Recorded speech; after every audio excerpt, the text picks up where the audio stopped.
श्रीसुब्रह्मण्यसहस्रनामस्तोत्रम् ऋषय ऊचुः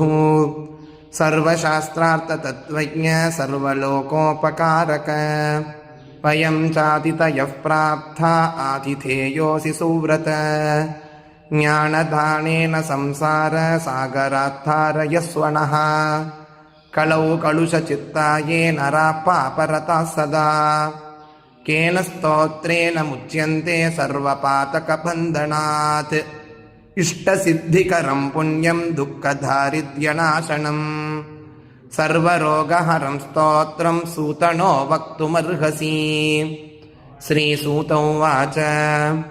शृणुध्वं ऋषयः सर्वे नैमिषारण्यवासिनः तत्त्वज्ञानतपोनिष्ठाः सर्वशास्त्रविशारदाः स्वयंभुवा पुरा प्रोक्तं नारदाय महात्मने